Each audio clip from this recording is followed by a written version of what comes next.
Transfers available to the D train and B1. This stop is 18th Avenue and 85th Street.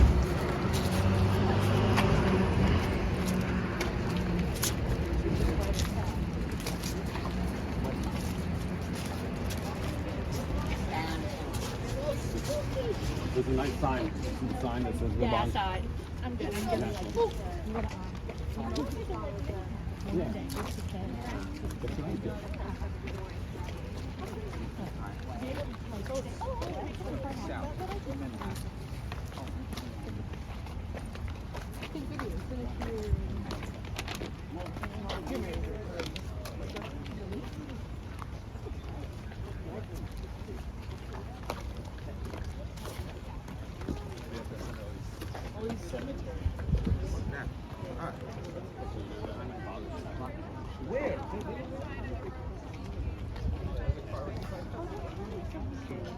Right then, so got like 2 minutes left, and my mistake, 2:15 is the one I'm going to, not 1:30, which was an hour ago. I was chilling over at the grass right there, and yeah, Woodlawn Cemetery tour starting in 2 minutes. We'll see what is around here. I wonder what's around here. I've not actually explored this area, nor have I ever been to this place. So that is going to be pretty interesting to see. And while everyone right now is just, you know, trying to fan the low V's right now, it's probably at Bedford Park Boulevard, just laying up over there. While they're doing that, I'm basically just exploring this Woodlawn Cemetery. Oh, there's the... You can see that's a trolley right there. I might go on that, I'm not sure. But as you can see, everyone's over here. And I think these are the people that that paid for the tickets for this. Got the wristband. I'm one of them. I'm glad. There's a beeline bus. I gotta fan that. I'm gonna probably do a bit of bus fanning after this tour, just so I can get at least some sort of content out of here. And man, look at these leaves. I'm gonna be honest, that's why I like fall foliage. Leaves changing colors. I want to say I like spring, but spring is, I just have allergies. I don't like spring. But it looks like these people here seems to be coming back from their tour.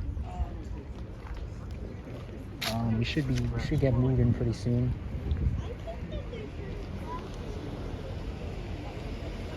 And when the tour does start, I'm probably going to stop talking and let you all see everything. Okay, we have another tour guide here. And another guide is here. Excellent. I am a guide. So, guides all over the place. Come with me. All right? Come, Mike. We're gonna go to another part. Okay? Okay. Come. How many people have been here before? Show of hands. How many people have loved ones buried here? Okay. You are standing in history. That's what makes this a fascinating place. My name is Adam Stoller. I've been a volunteer here at Woodlawn since 2014. They were gracious enough, Susan Olson, who I studied under, allowed me access to a database, so I was able to write my master's thesis, which I finished about a little over a year ago, for Fordham University for Urban Studies, and I studied what we call the eternal neighborhoods. Now, the neighborhoods don't have dry cleaners and convenience stores, but they are composed of people whose waves of immigration are reflected in those neighborhoods. So there's a neighborhood in the northeast section of the cemetery, which is you'll see headstones buried, where people are buried, where they'll say buried. Sorry, let me shut this off. Sorry about that. Okay, I apologize. Where people are buried, they'll say buried born in some town in Germany, buried in Mauritania. Everyone know where Mauritania is? It's the South Bronx. In the South Bronx, by the way. My name is Liz. I worked at Woodlawn for 10 years. When I started, I only worked 2 weeks a year because I worked at our South Bronx Do you want us to was. split up your group into half? Because we still have somebody here. So I can go any direction you guys want to go. Does anyone want to go off with this jump? I was just You with guys will him. have a good time with him. Oh, you got. Let me just finish that story about the guys in the Bronx, so you understand. Woodlawn Cemetery reflects not only the rich and famous that you're going to see, but immigration patterns. Someone take this from me. You know how to turn it off, an iPhone off? Okay, hold on. I know how to shut the ringer off. Yeah, boom, done. Sorry, I should have done that before. My apologies. Woodlawn Cemetery reflects the waves of immigration through the Bronx. The first waves of immigration were Irish, German, then Italian, then German Jews, and so forth. To today, where it's a lot of Hispanic people who speak Spanish. So what we're going to see today are the 1%. The people had the money to build these mausoleums, because if you take one look at them, that's what it took to build and maintain these. The people that built them would hire an architect and often have subcontractors, such as famous sculptors. The architect would do their home on Fifth Avenue, their place of business, their summer cottage in Newport, and their eternal home, which is here in Woodlawn. They would have sculptors do the doors, painters do the inside. The Guastavino brothers. Anyone been to the Grand Central Station Talking Wall? Yep. Okay. The Talking Wall. The Guastavino brothers have done a number of interiors here. Again, if you can hire the Guastavino brothers to do the interior of your mausoleum, you got it made. But you know what? You'll never see it. Okay. I know where I'm going to take you. all right. Let's go. I'm going to do it a little bit in reverse.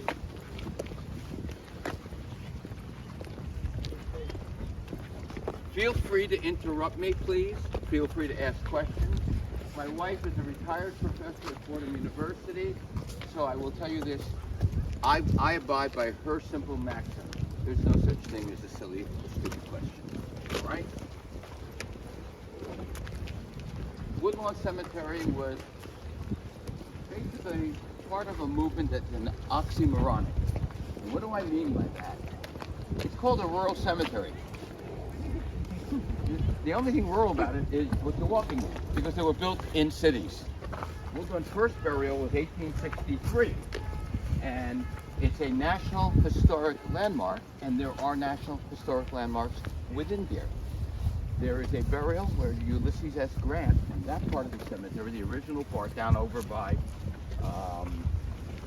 Webster Avenue, where Ulysses S. Grant attended one of the burials, because it was an admiral, the first U.S. admiral. So, the history goes back here. What we're going to take a look at here is, I just call her Mrs. Belmont. If you're familiar with New York at all, you know there's a Belmont racetrack. And if you are fortunate enough to both love horses and have anything to do with horses, you know that it takes a hell of a lot of money. Okay, now, we're all spoiled. What do we do when we want to go away, whether it's to Miami Beach, to Philadelphia, or to Europe? We got a line and we go on Expedia or whatever else, right? It wasn't always like that. Mrs. Belmont was a socialite, a young girl from Alabama who divorced the Vanderbilt to marry a Belmont. Yeah, Vanderbilt as in money, Belmont as in money. What you're looking at is a replica of a chapel, St. from the Loire Valley region of France. And you can see that. It's almost an entire replica of it, from the gargoyles to the hunting scene, because St. Hubert was the patron saint of the hunt. This is, I'm a nice Jewish boy, but I still know this, okay? It's my business to know this, okay? If you look in the motif just above the door, you will see the hunt stops when they see the Christ figure in the antlers of the figure. Now, it's really remarkable, but the whole point, the whole tie into Expedia and traveling is that there was a sense of noblesse oblige when this particular mausoleum went up in that whole era, because people did travel. You needed a week on the boat to get to Europe and a week back, probably a little longer. Plus you couldn't be working on a job where you had to show up. So who did that leave that was able to travel? Was the 1%, the same people that would build this. So they took their history, they took their visits, and they brought it back with them. And they brought it back here, but it goes further. Come on in. Now be careful as we walk up, and we're gonna give you a little bit of the history. You'll go inside and see it once they clear out. We don't want to crowd everybody in. The Belmonts were obviously a wealthy family and had much to do with Belmont Park. Obviously, probably even, I don't know for certain, likely owned the land. Mrs. Belmont, though, remember, women, again, for all you youngsters, especially you women youngsters, the right to vote for you was hard earned by people like Alva Belmont. The women's suffragette movement was able to get women the right to vote by 1920. Before that, women were not to be to be seen like kids, to be seen and not heard. Mrs. Belmont had money though, and when her husband died, she held fundraisers in her Fifth Avenue apartment for the suffragette movement, enabling the right to vote. Come in.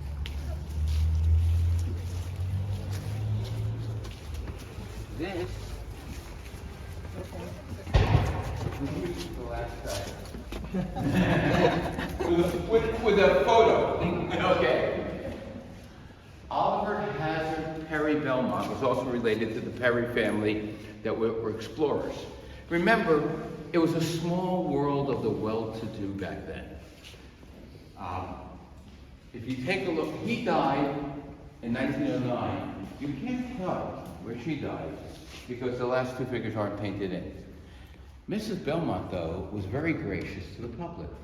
She would actually have a guard sitting in here, welcoming people to come in and see, because this was like the inside of the chapel at Saint Hubert, up to the altar here. So again, what you have is somebody that's sharing their experience because it wasn't available online, and it wasn't available to book online.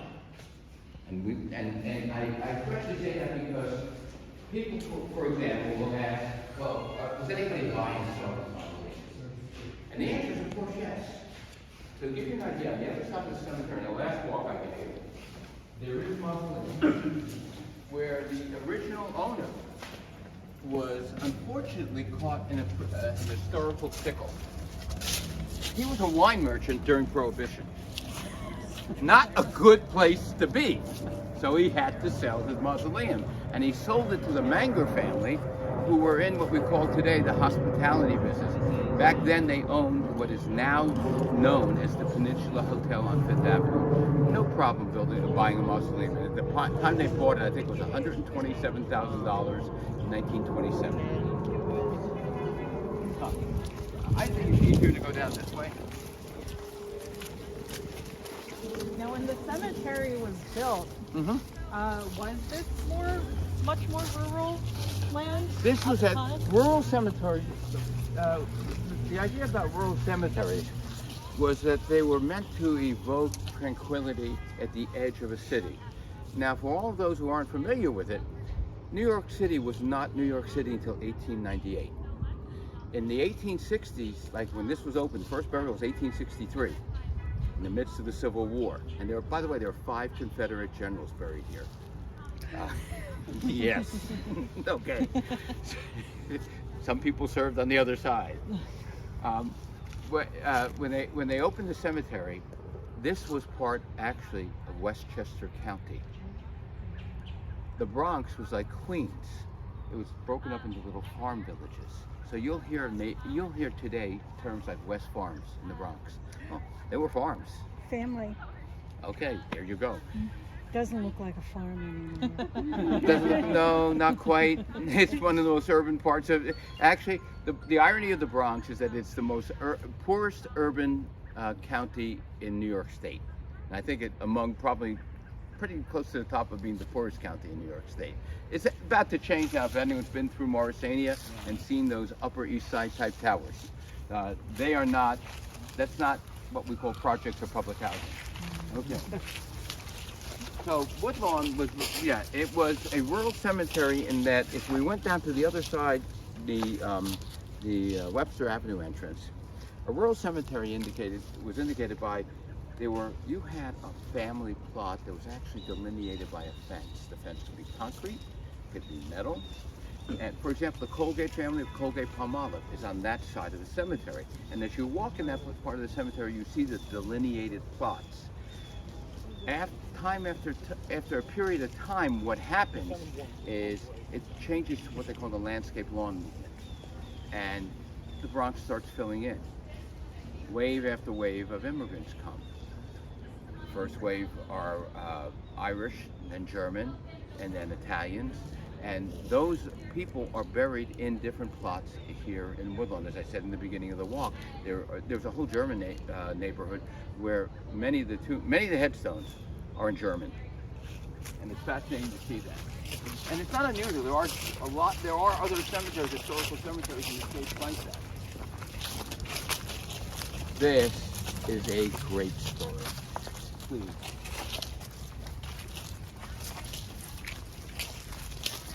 Anyone have investments with Prudential Bache? Okay, everyone know who Prudential Bache is? What company? Financial company.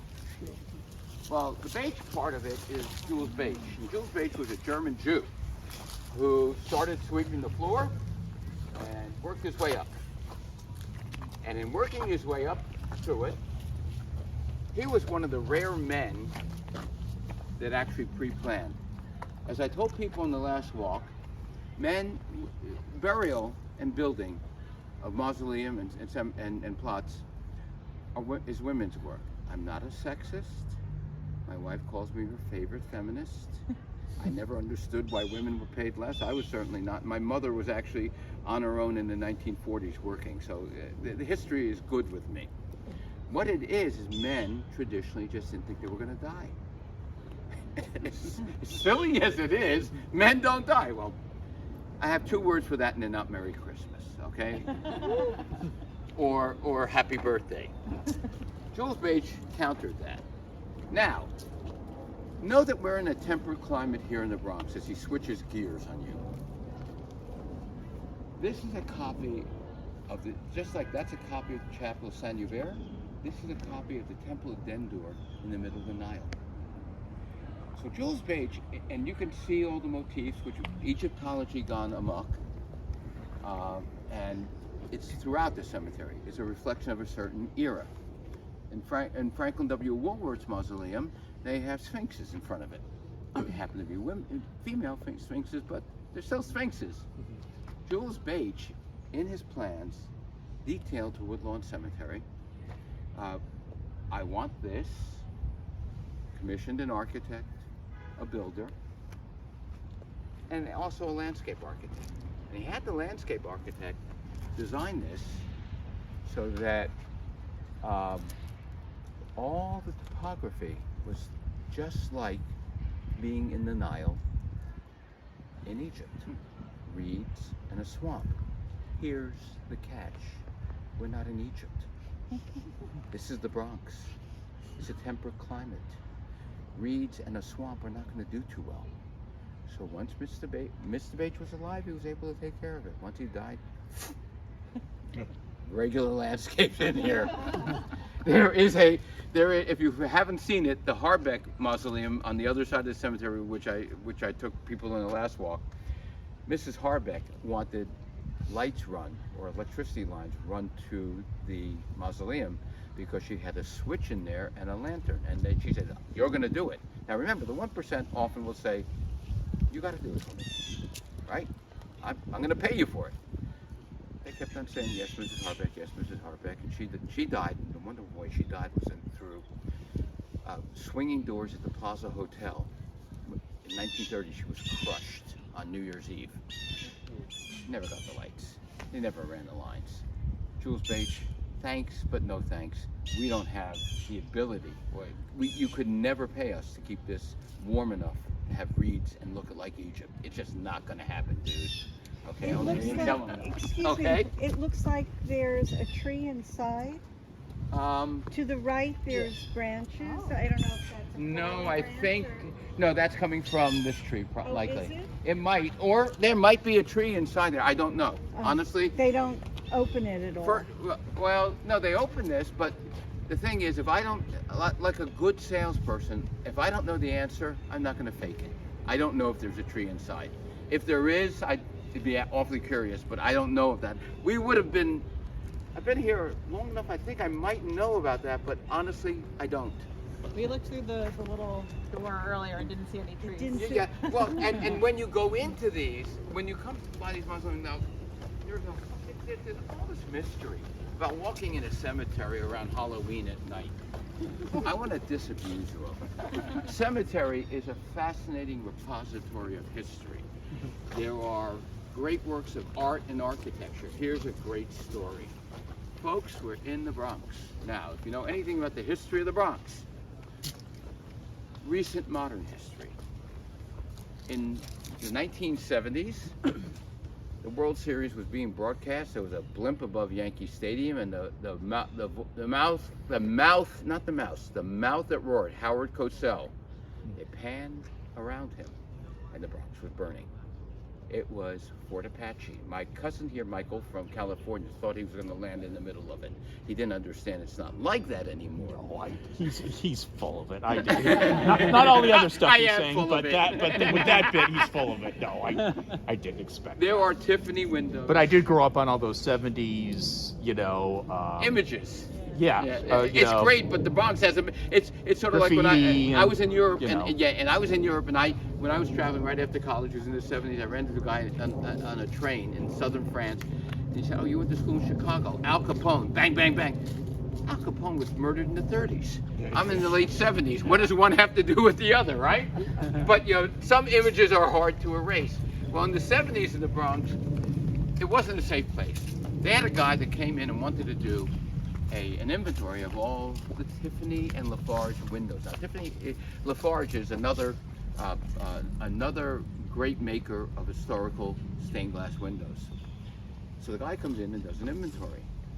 And one night, he decides also to do a little visiting.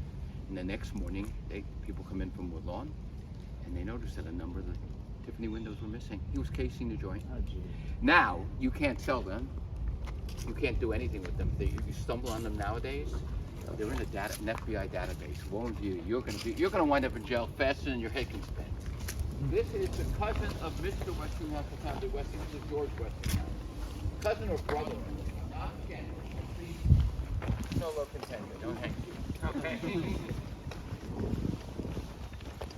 And now, if you look around here, you will see incredibly different styles. Here's the thing. Just like there's styles and fashions in clothing, right? And music and funerary arts, there are plenty of them. Now, as for the symbolism on what you see, like the classical, what I call them, bank columns and bank vaults like Westinghouse, there's a whole website that will tell you about a lot of that.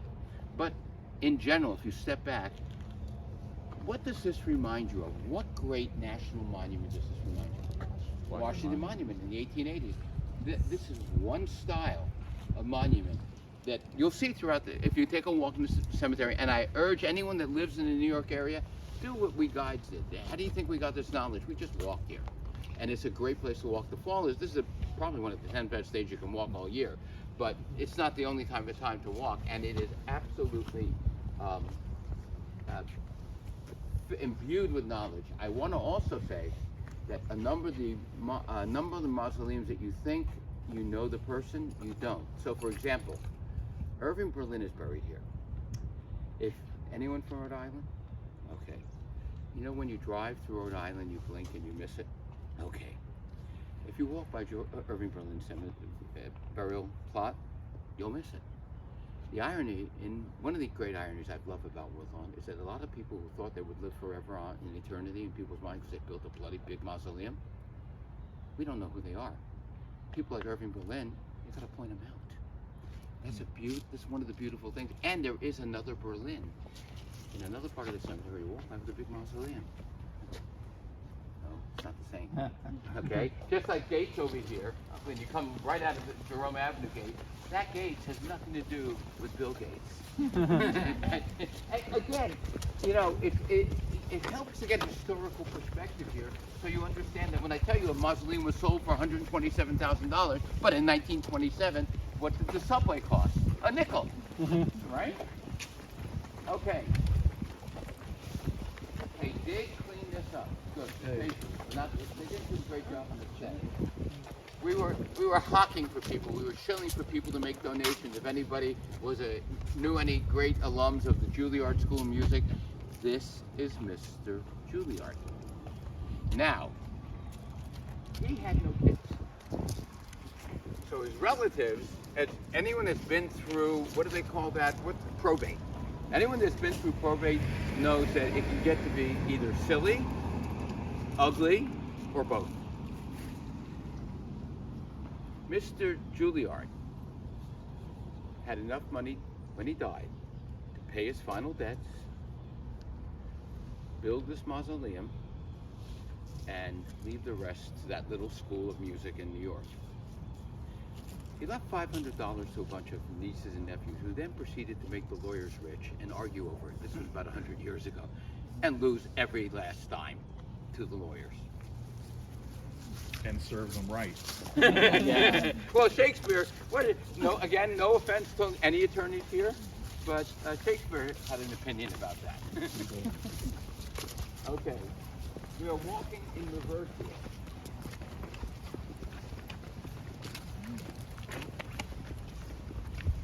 Oh, we got to see that. Okay. I am going to take you. Yes. Okay. Does everyone know the history of the New York Post? It was a genteel newspaper up until the 1970s, and then it became the stuff of legend. Page 6, the Perp Walk, the great newspaper with the headline "Headless Body Found in Topless Bar." All sorts of it was entertainment before it was ever news. Before there was the New York Post, there was the Police Gazette, and the Police Gazette was founded by an Irish immigrant by the name of Richard Fox. This is his mausoleum, and as you could see, it's Egyptology, which was of its era one of the styles, like the monument, like that obelisk. Exactly. Yeah. Exactly. It's a different style, and they all will vary. There are sphinxes here. They're not in great shape, though. Again, wasn't Quackenbush a name? I'm going to ask. I'm musing. Wasn't that a name in a Marx Brothers movie? Probably. Yeah. Again, no disrespect. Now, this is another one that you look at it quickly and you go, oh yeah, it's a Rothschild. Now, I love this story. My wife tells a story of her son who was born in 1985. He was adopted, and I'll precede it with his first amazing discovery. He sees a picture of a billboard of John Lennon and goes to his mother, "Who's that?" Now, everyone in Mom's generation, including me, knew who John Lennon was. In her grandparents' age, if you indicated that somebody was a Rothschild, that was the 1%. Only that Rothschild had an S in the name. Yeah. Right. Okay? That's where it gets confusing.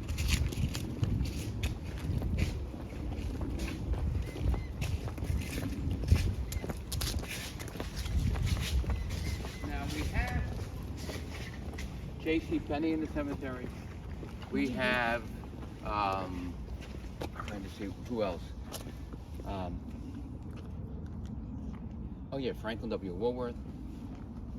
Above here, that's the other nickel and dime guys, SS Christie. Another 5 and dime. No, Mr. Macy. No, Mr. what? No, Mr. Macy. No, I'm doing it. we have Macy's, we have Colgate's. That's Strauss. Sorry, yeah, we have them here. We're not good. Abraham Strauss loved that Yeah. store. We my have God. the Strauss family here. The guy. Now, Macy's was owned by the Strausses, but it was bought. The Strauss. Macy's was founded by a Macy, but the Strausses were the family of legend because the Strausses were on the Titanic, and unlike the movie with Leo DiCaprio, they didn't. The well-to-do did not give up their places on the lifeboats to the poor or the women and children first. They let them die. The Strausses did. Very unusual. They said they reached their point in life and they were happy. And they are buried here. They are buried, but in another part of the cemetery. I'm taking you up to one of the most sentimental, mausoleum in the cemetery. One of my favorites, because I'm a hopeless romantic. My wife and I still do Google rides. So, and that's after 18 years of marriage. So, when I tell you this story, I tear up inside. Larry, and I will not abuse his last name, and his wife owned a liquor store here in the Bronx. So, to ask if these people were all infamous or famous in any way, well, I don't think your local liquor store owner is any more famous than you or I. They just owned the liquor store. They owned it. Larry lost his wife, built this mausoleum, and came here like every Sunday and sat outside.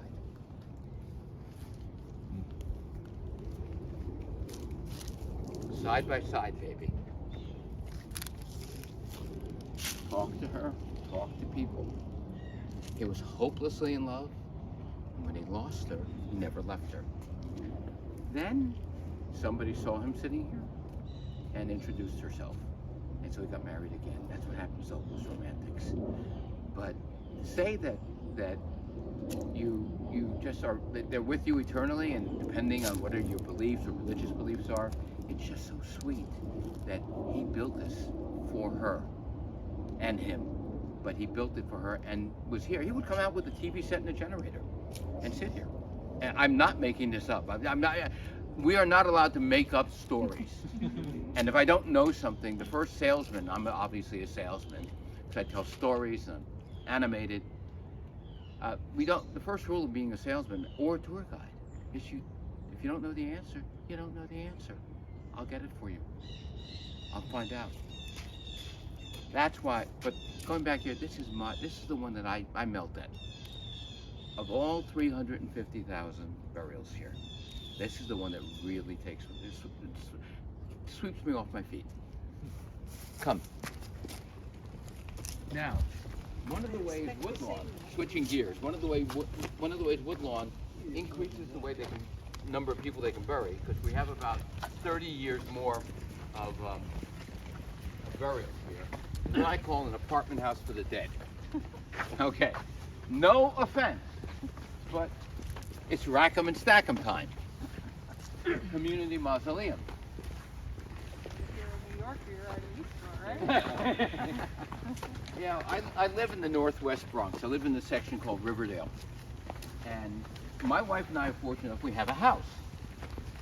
But everybody I speak to in my synagogue, they talk about their apartment. And I grew up in a house in Queens. I lived in an apartment for many, many years. I miss the house because I use charcoal on the grill. You can't do that in your living room. You get in trouble, right? And you don't live. Yeah, and you burn down the building.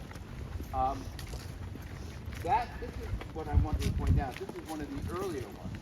But what kind do we have? Yeah, we have a few.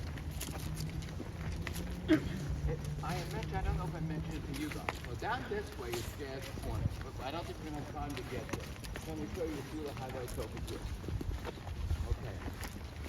Back over there, even though he was from Chicago, is Mr. Hertz of Hertz Car Rental.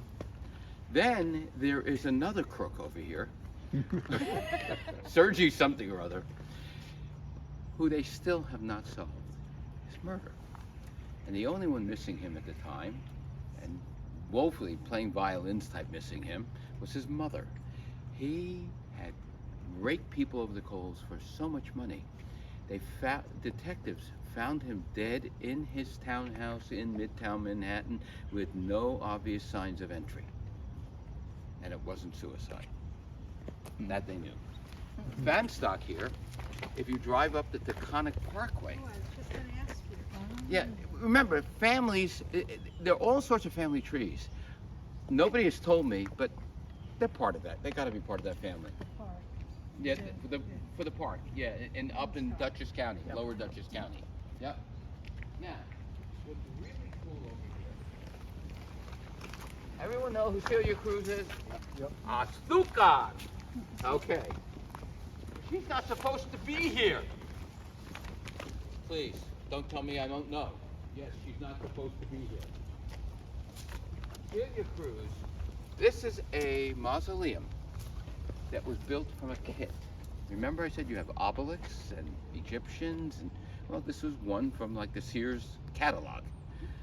The beauty of it is that they're built with windows on either side, so please feel free to go up. They paved a pathway. A lot of these don't have pathways. It's tough to walk up to the front of it and look inside. The story of Celia Cruz was that she was more popular than the Castro boys in Cuba. So the Castro boys would not allow her to be buried in Cuba. She dies, her husband temporarily builds her this here in Woodlawn. She had obviously had the financial wealth to do it.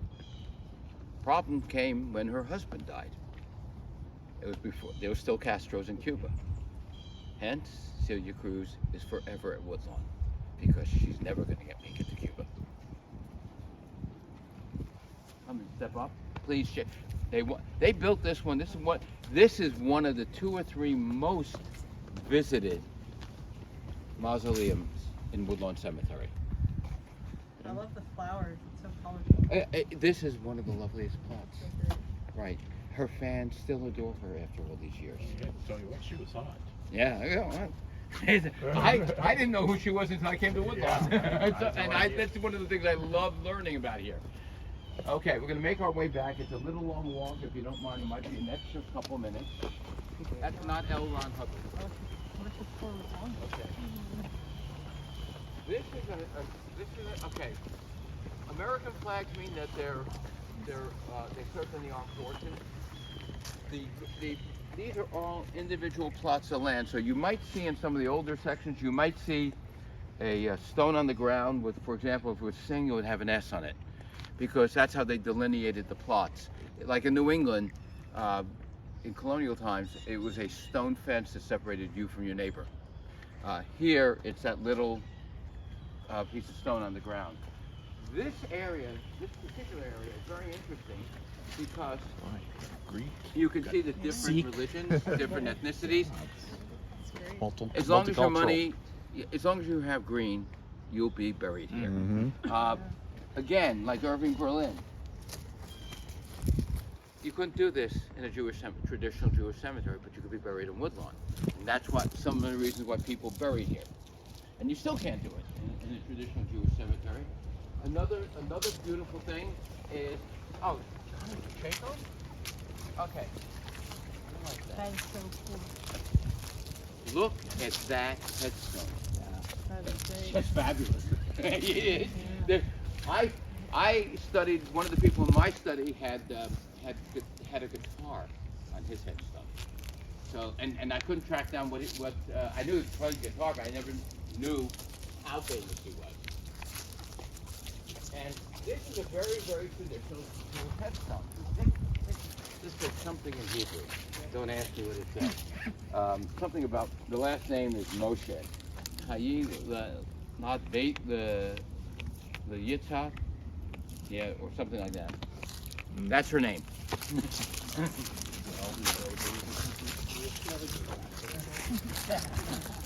Me? No.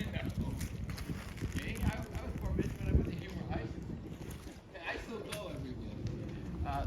That's the Lehman family. That's one member of the Lehman family. Lehman College. Herbert Lehman, U.S. Senator. And we're gonna take a wide swing over here, and we're gonna get to the Strauss family, because that is probably gonna be the last one we'll go to, and then swing up and back.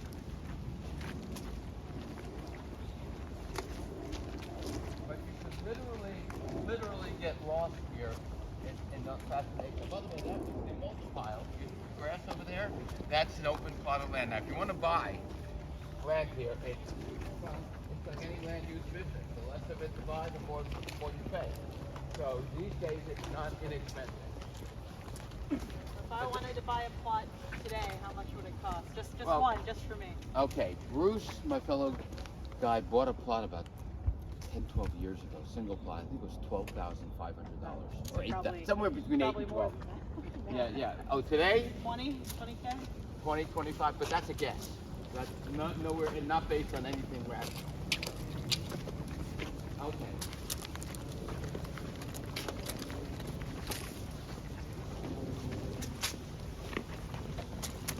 This will be the last blabbing part that I'm going to do. Oh, by the way, in terms of ethnic neighborhoods, this street over here are German Jews. Now that doesn't mean everyone on the block is German Jewish, but it means that's the predominant. Okay. Yeah. These are the guys that own Macy's. Okay. Yeah. Okay.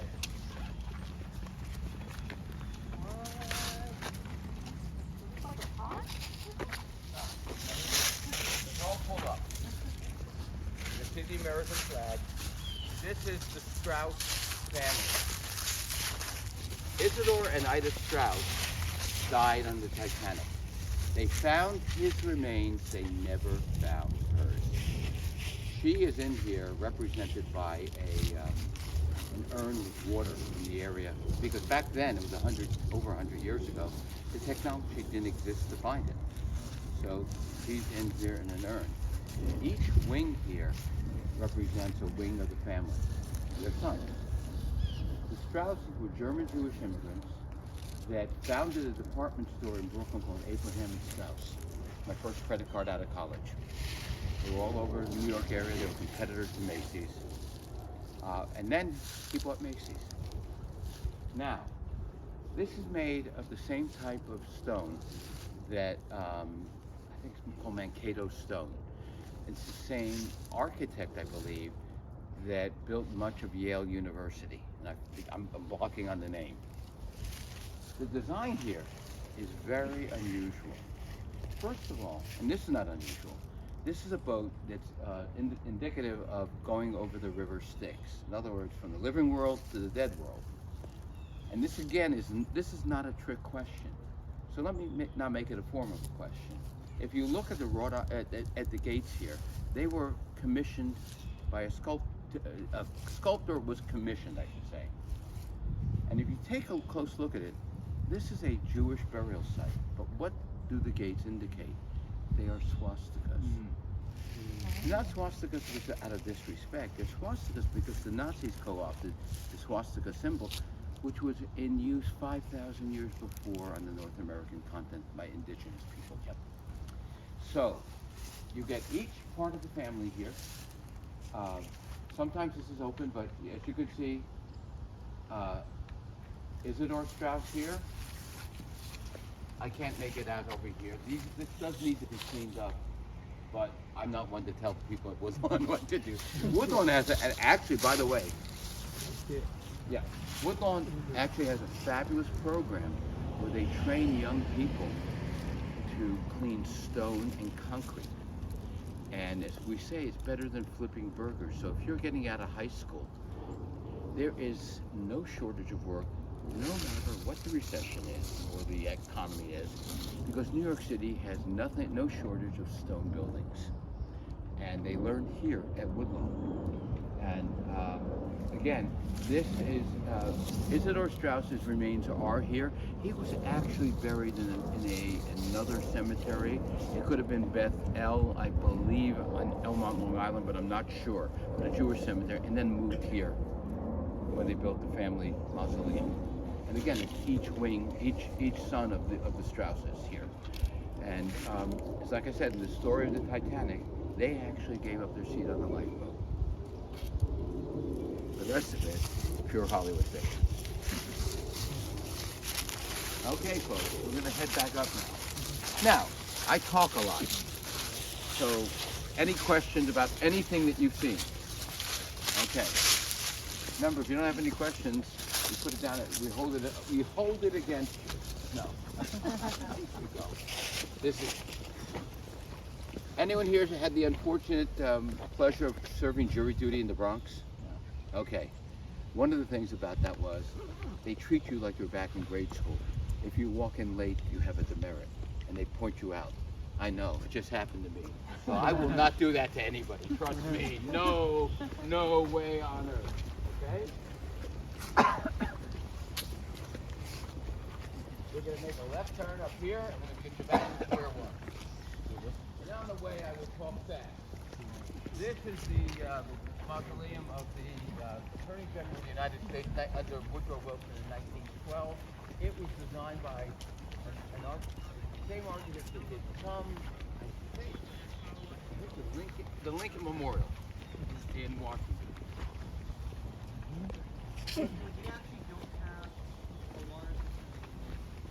Okay.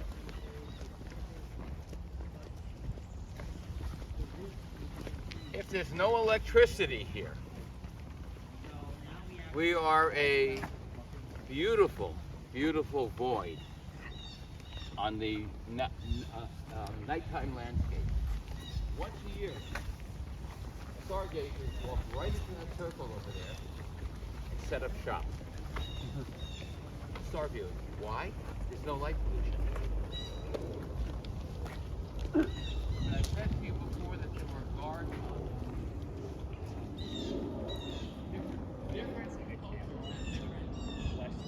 guards on their mausoleums. In this particular case, they're food dogs.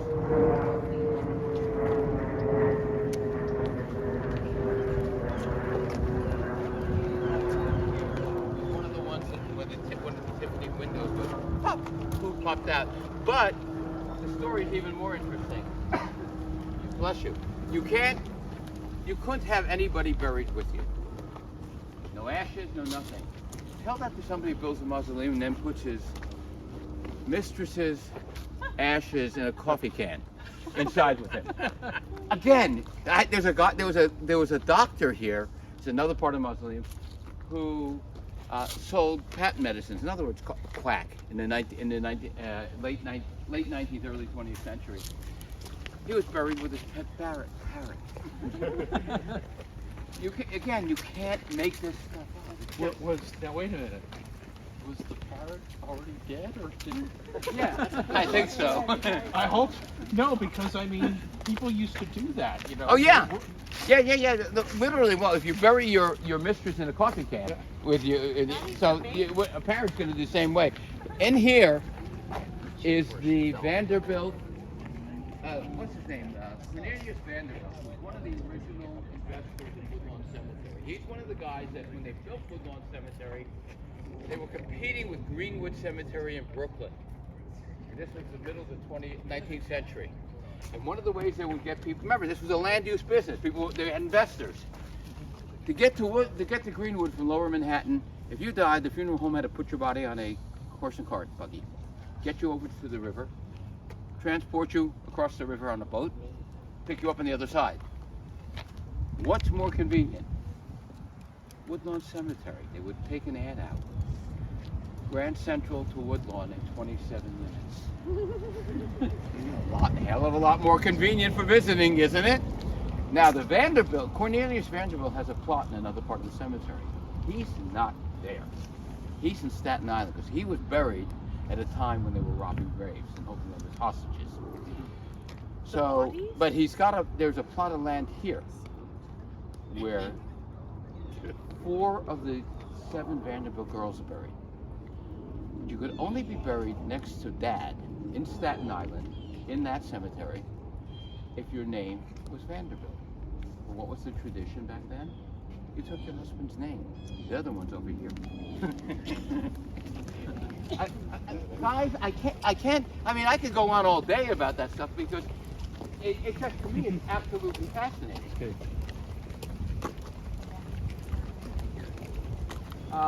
The original obelisk.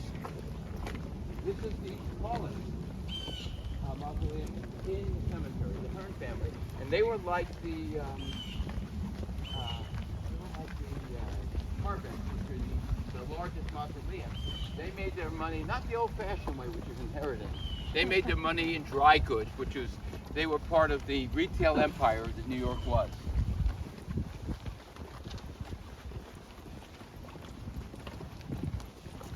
And we're going to wind up straight at the top here.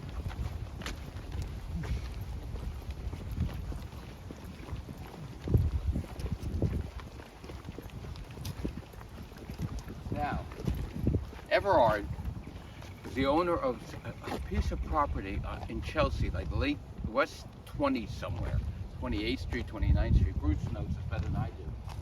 And Everard, I think, set up. Well, you had public baths back then because not everybody had hot water. You had a lot of cold water flats. Not everybody had water in their apartments. It was not, and that was considered civilized. Mr. Everard had owner of a baths that then later on became a mecca or attraction for gay men to meet. The nickname among guides for this, again, please do not be offended, is Everhard.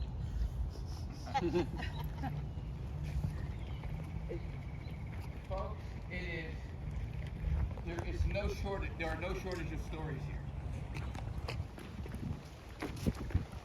Yes, not told when the window was propped out, and he's the guy that had the, I believe, had his mistress buried in there in the coffin. So that's the window in the back, clear now.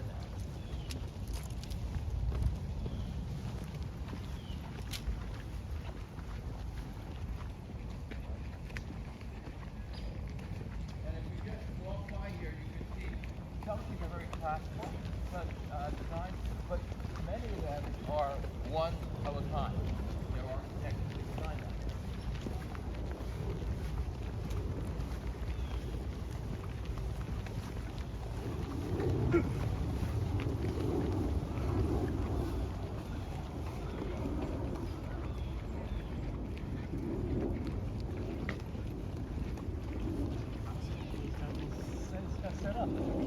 Okay. Take one look at Woolworth and tell me what you see that's different about the Sphinxes. This got me in trouble one year. What are the Sphinxes? They're female. And I use the word to describe them that they have T-I blank S. Okay, I didn't say the word. Okay?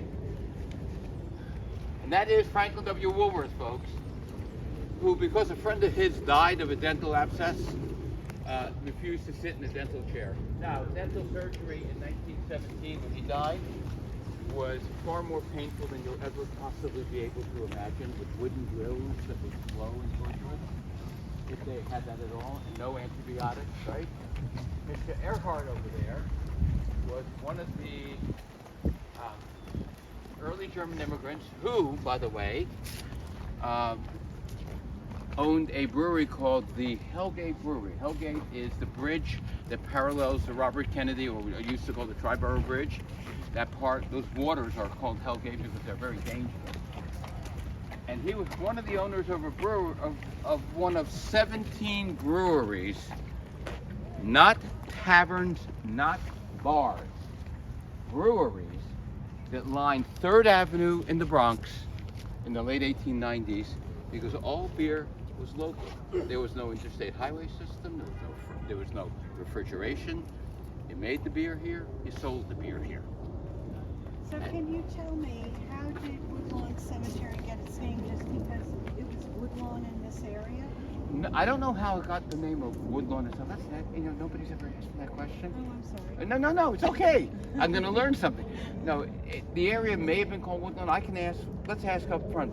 Some of the people up there may know that. I know, all I know is that it was founded in 1863 at the height of the rural cemetery movement. How it got its name, I'm not sure. It may have been somebody's marketing ploy. This was a business, still is.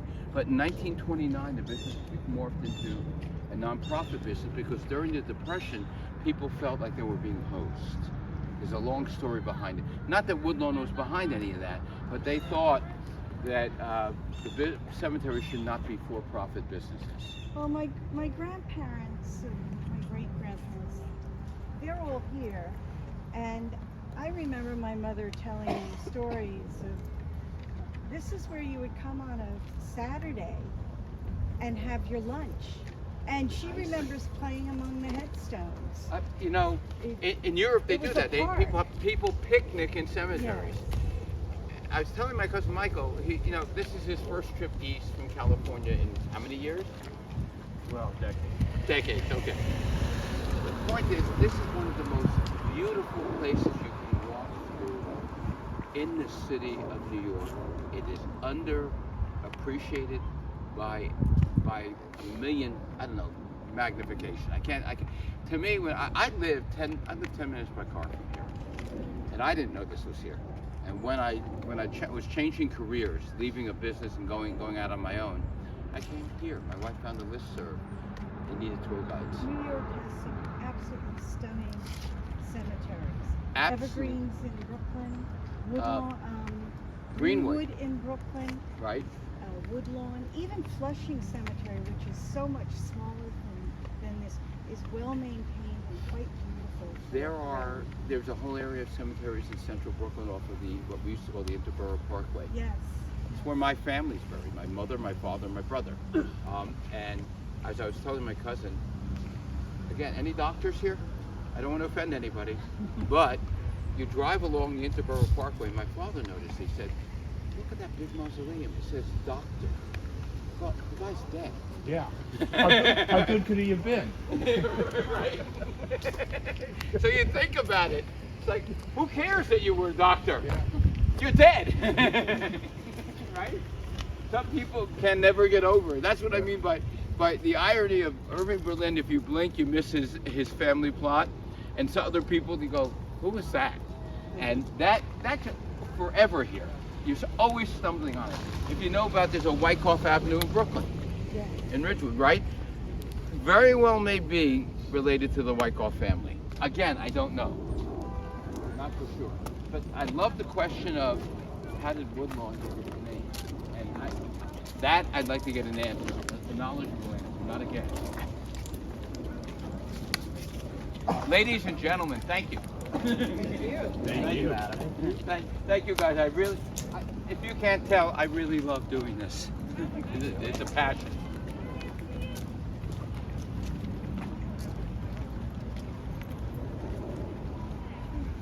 I live next door to Greenwood, so I'm in there all the time and I'm doing unofficial tours.